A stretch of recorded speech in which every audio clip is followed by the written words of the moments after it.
Thank you, Deputy Presiding Officer. It's been a useful and important debate. There's been considered contributions from most sides, bar the SNP. Housing, Presiding Officer, is too often the poor relation of political debate. It's overlooked, it doesn't get the press very excited, and frankly it doesn't get a lot of politicians excited, though they'll try to tell you otherwise. The fact we've only had one Cabinet Minister here today perhaps tells its own story. And I thought her contribution was something of a shambolic rant in contrast, apart from the end section, to her colleague Mr Stewart's. Housing is just not seen as sexy. I think it is, Presiding Officer. Nothing is more important than having a roof over your head, a warm, well-insulated property in good condition, security of tenure if you rent, the right to back up if you need it, as Pauline McNeill said so eloquently. Now, we've heard some right old nonsense today, Presiding Officer, from other parties, mainly the SNP, saying that housing is not an issue that Conservatives should be talking about. Maybe they're embarrassed. Maybe they're embarrassed by their own records. They certainly should be, that we have sink estates in our great cities, no-go areas, people sleeping rough, should be a source of shame for the SNP and Labour. They have counted... Order, please. Order, please. No. No. You have counted...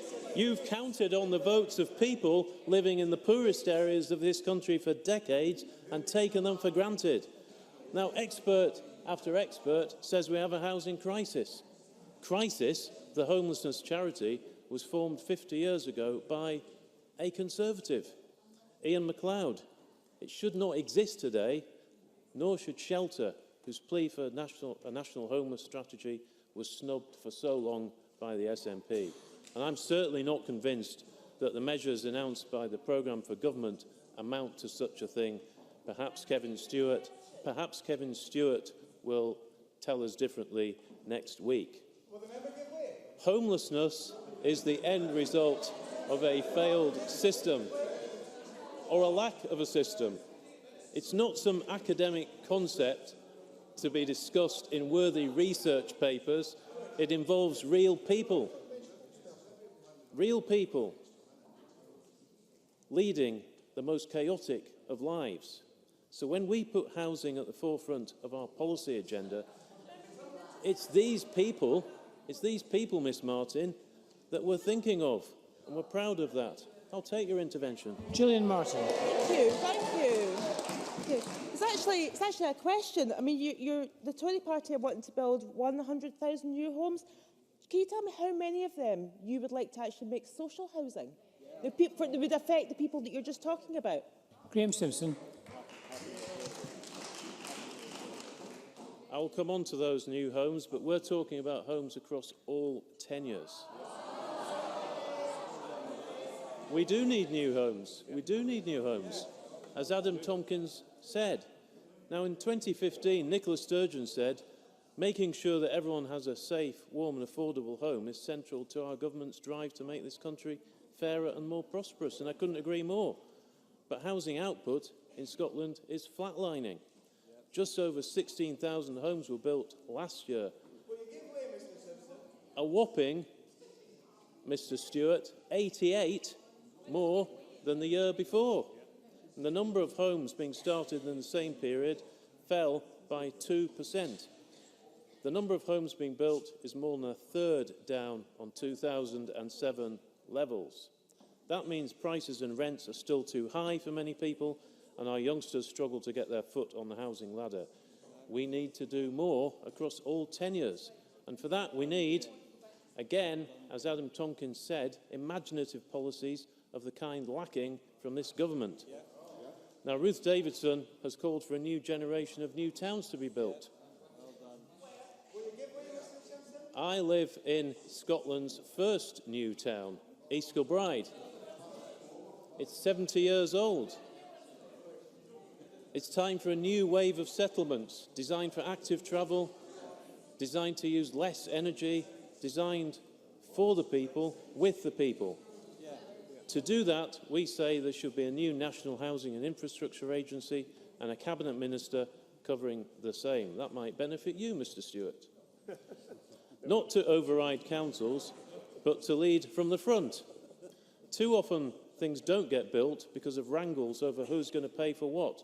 So we say we need an infrastructure-first approach. And Ruth Davidson has highlighted one way of achieving that: land value capture. Again, Presiding Officer, doesn't sound very sexy. It's really sexy. Using this system... Order, please. Well, I'm glad the Chamber agrees with me.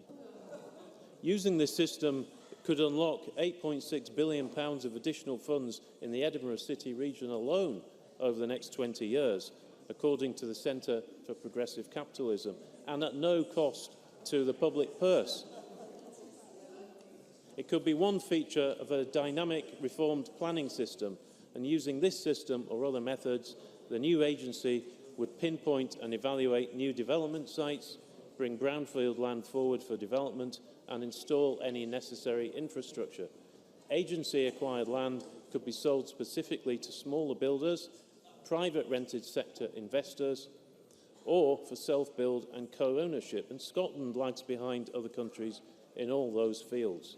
This widening of participation will assist a vibrant SME sector and support the wider economy. But, as Maurice Golden, Miles Briggs and Andy Whiteman have said in this debate, we also need to ensure that existing homes are fit for purpose. The Scottish Housing Condition Survey, published in December, paints a harrowing picture of the current condition of Scotland's housing stock, particularly... Certainly. Kevin Stewart. Presiding Officer, I asked Mr Simpson's colleague earlier if he would support our calls to get the UK Government to eradicate VAT from housing repairs, which would help in a great degree in this regard. Will he support our call for that eradication of VAT for housing repairs? Graham Simpson.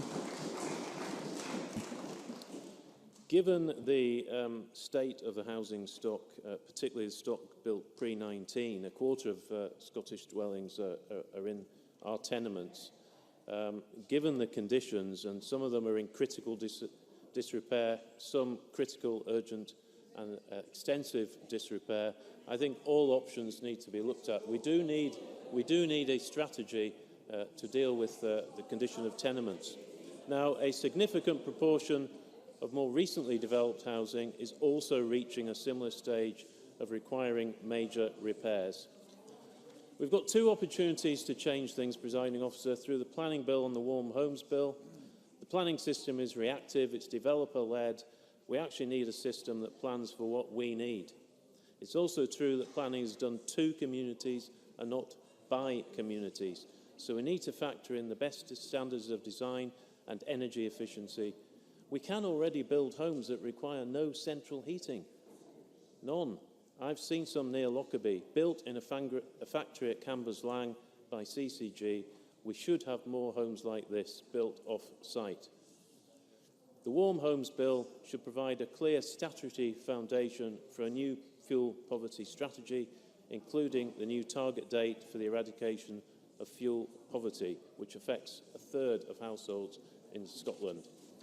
Presiding Officer, we've got huge challenges ahead, and settling for more of the same is no longer enough. Big challenges require big thinking. We on these benches are up for that.